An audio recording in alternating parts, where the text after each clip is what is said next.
नाम गौरी प्रजापति है और मैं रांची झारखंड से हूँ। और मैं जब कॉलेज में पढ़ती थी उस टाइम मेरी फ्रेंड लोग के साथ मैं जीसस कॉल्स या कहीं और भी प्रे करने के लिए मुझे उत्सुकता हुई तो मैं जाती थी। और 7 जुलाई 2014 को मेरी शादी हुई। मेरे हस्बैंड का नाम परमानंद प्रजापति है। मेरा नाम परमानंद प्रजापति है। मैं बेसिकली रांची डिपाटोली से बिलोंग करता हूँ। ये बहुत अच्छा हुआ कि परमेश्वर ने मुझे एक उनके जानने वाले से मिलाया और हमारी शादी हुई। फिर जब 1 साल हो गया हमारी शादी की तो हम लोग परिवार बढ़ाने की हमने सोचा। फिर हम लोग ट्राई करने लगे तो ऐसा होता था कि कंसीव होता था बहुत टाइम के बाद और फिर वो मिसकैरेज हो जाता था। तो डॉक्टर्स ने कहा कि ये ग्रोथ नहीं हो रहा है आपके बेबी का, इस वजह से ऐसा हो रहा है। लगभग 4 से 5 बार मेरा ऐसा मिसकैरेज का हिस्ट्री है। तो जैसे हमारा परिवार है ससुराल का, उसमें बहुत अधिक पढ़े लिखे लोग नहीं हैं उस तरह के। तो बहुत सारे जगह जहां हमें नहीं जाना चाहिए था वहां भी हम गए। लेकिन जैसा मैं प्रभु यीशु को जानती थी मेरा मन बिल्कुल भी वैसा जाने का होता नहीं था। परंतु जो परिवार का प्रेशर होता है उसके कारण मैं गई। मैं जान रही थी कि ये गलत हो रहा है लेकिन मैं कुछ कह नहीं पाती थी और मुझे जाना होता था। फिर हमने 2019 में IVF के लिए ट्राई किया तो वहाँ पर भी उन्होंने कहा कि आपका जो भ्रूण बन रहा है वो ग्रेड सही नहीं है उसका, तो आप दूसरा किसी से आप ले करके जैसे एग ले करके और आप उसको बेबी आप कंसीव कर सकते हैं। तो हमारा एक एग बना था जो कि बी ग्रेड का था। तो हमने कहा कि नहीं, हम लोग एक ही से ट्राई करेंगे। जनरली वो 2 भ्रूण डालते हैं। तो हमने ट्राई किया, वो हमारा सक्सेस नहीं हुआ। उसमें बहुत सारे पैसे खर्च हो गए हमारे। फिर उसके बाद वो मिसकैरेज हुआ। फिर से हमने ट्राई किया IVF का। फिर दूसरे किसी से एग लेकर के और एक अपना एग भी था तो 2 भ्रूण हमने डलवाया। उसमें भी वो कंसीव होने के बाद फिर मिसकैरेज हो गया। तो हम लोग बहुत ज़्यादा ही परेशान हो गए कि अब हम लोग क्या कर सकते हैं, कुछ होप ही नहीं है इस तरह का। तो इस दरमियान मेरा मैं डिप्रेशन फेज से भी गुजरी। मैं साइकेट्रिस्ट के भी पास गई, नींद की दवाई वगैरह सब करके जितना बुरा हो सकता था शारीरिक तौर पे मानसिक तौर पे मैं उस दौर से गुजरी। और मेरे हस्बैंड भी बहुत ज़्यादा परेशान थे इस वजह से। और लास्ट 10 ईयर्स से हम बच्चे के लिए बहुत परेशान थे, बहुत तरह की तकलीफ़ें झेले हैं और सारे तरह का मेडिकल ट्रीटमेंट हमने कराया इस 10 साल में, बट सक्सेस कहीं हमें नहीं मिल पाया, हर जगह फेल हुआ। और इसकी वजह से समाज में बहुत सारे ताने मुझे सुनने को मिले, मेरे पति को भी सुनने को मिले। ऑफिस का पार्टी में जब भी होता था तो कोई अपना फैमिली के साथ जाता था तो हमको अपने में अच्छा नहीं लगता था। सबके, मेरा जो भी कलीग है सबके बच्चे रहते थे तो हमको ऑड फील रहता था। या तो हम नहीं जाते थे या तो अकेले चल जाते थे, ऐसे ही कुछ बहाना मार के कि अभी वाइफ का यहाँ नहीं है, वह नहीं है। और रेगुलर बेसिस पे कोई ना कोई पूछते रहता था कि कितने बच्चे हैं, कब तुम लोग का क्या प्लानिंग है।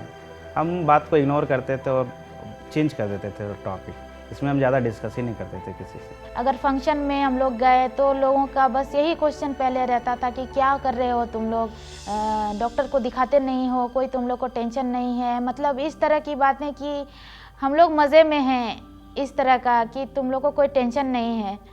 तो इस दौर से भी हम लोग गुजरे हैं और हम लोग ही जानते हैं कि वो कठिन दौर कैसे हमने पार किया है, मेरे और मेरे हस्बैंड ने। मैं उनके लिए भी आभारी हूँ कि परमेश्वर ने मुझे एक ऐसा हस्बैंड दिया जिन्होंने कभी भी मेरी उलाहना नहीं की और हर तरीके से मेरी केयर की उन्होंने। और उस फेज से भी मैं गुजरी और मुझे लगता था कि मैं कभी ठीक हो पाऊंगी, क्योंकि 10 साल का टाइम बहुत ज़्यादा अधिक होता है।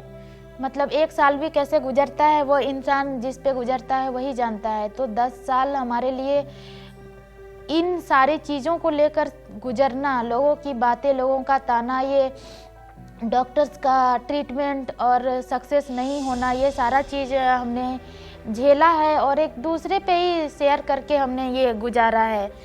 अंत में लास्ट ईयर 2023 में हमने रांची प्रेयर टावर में आया और यहाँ पे प्रेयर रेगुलर होने लगा, वाइफ रेगुलर बेसिस पे आने लगी। यहाँ रांची प्रेयर टावर में मेरे लिए प्रार्थना किया गया कि मुझे संतान की आशीष प्राप्त हो। फिर मैंने जनवरी 2024 में यहाँ पे पीटीपी क्लास ज्वाइन किया और मेरे लिए प्रार्थना किया गया और परमेश्वर का धन्यवाद हो कि परमेश्वर ने हम सब की प्रार्थनाओं को सुना और 2024 फरवरी में ही मुझे गुड न्यूज़ मिला कि मैं कंसीव कर चुकी हूँ। और मुझे कहीं ना कहीं मेरे मन में था कि इतने बार मिसकैरेज का जो मेरा हिस्ट्री है, मेरा बच्चा सही सलामत रहे, मैं बस यही चाहती थी। तो मैंने जब डॉक्टर पॉल दिनाकरन को मेल किया, उन्होंने मुझे मेरे लिए प्रार्थना किया, मेरे बच्चे के लिए प्रार्थना किया, मेरे हस्बैंड के लिए किया, उन्होंने मेरे पूरे परिवार के लिए प्रार्थना किया और उन्होंने एक वचन दिया कि तेरे देश में ना तो किसी का गर्भ गिरेगा और ना कोई बांझ होगी और तेरी आयु मैं पूरी करूँगा। इस वचन को मैंने रिसीव किया। वो वचन पा करके मैं बहुत उत्साहित हुई। उस वचन को लेकर रांची प्रेयर टावर में प्रार्थना योद्धा रेगुलर मुझे प्रार्थना करके मेरे उत्साह को बढ़ाते थे और परमेश्वर ने मेरे बच्चे को स्वस्थ रखा पूरी तरह से। और 7 अक्टूबर को संतान की प्राप्ति हुई और इससे हम बहुत ज़्यादा खुश हैं। शादी के 10 साल के बाद जब मैं माँ बनी और मैं वो प्रफुल्लित क्षण कैसे बयां करूं, मैं वो तो नहीं समझ पा रही हूँ। लेकिन एक माँ के लिए जो 10 साल तक का इंतज़ार करने के बाद वो उस बच्चे को मैंने पहली बार देखा तो मुझे एक तरह से लगा कि परमेश्वर, मैं क्या ही आपको बोलूं और कितना ही धन्यवाद दूं कि आपने मुझे माँ बनने की आशीष दी। अब मुझे कोई बांझ नहीं कहेगा। इस तरह की बातें मेरे मन में हो रही थी और खुशी के आंसू आ रहे थे, आए जा रहे थे और मैं रोक नहीं पा रही थी खुद को। मेरा बेटा आश्रय आनंद जीसस कल्स के यंग पार्टनर है। वो पूरी तरह से स्वस्थ है और परमेश्वर की आशीष में, उसके सानिध्य में वो बढ़ता जा रहा है। लास्ट 10 ईयर्स तक जब भी हमको ऑफिस से छुट्टी मिलता था तो उतना एक्साइटमेंट नहीं रहता कि अभी हम तुरंत घर जाएं। ऑफिस के कलीग लोग भी बोलते हैं कि तुम घर जाने का मन नहीं करता है क्या। लेकिन अब जब से ये बच्चा आया है हमारे पास, तब से हमको थोड़ा सा एक्साइटमेंट आता है कि हम जल्दी जाए, थोड़ा सा खेलें, जा कर के गोदी लें। तो ये बहुत अच्छा लगता है। परमेश्वर का धन्यवाद हो कि अभी मैं माँ बन गई हूँ, मेरे पति पिता बन गए, हम माता पिता बहुत खुश हैं अपने में और अपने परिवार में सब आनंदित है। और मैं बताना चाहूँगी कि मुझे अब कोई ट्रीटमेंट नहीं लेना पड़ता। मुझे आराम से परमेश्वर ने मुझे इतनी शांति दी है कि मैं अब आराम से सो पाती हूँ, मुझे कोई गोली नहीं खानी पड़ती और मैं प्रभु में आनंदित हूँ, खुश हूँ। और इस रांची प्रेयर टावर के जितने भी प्रार्थना योद्धा हैं, जिन्होंने भी मेरे लिए प्रार्थना किया है मेरे बच्चे के लिए, मैं उनका भी धन्यवाद करती हूँ। और आखिर में परमेश्वर का मैं बहुत बहुत धन्यवाद करती हूँ और हमेशा मैं करती रहूँगी।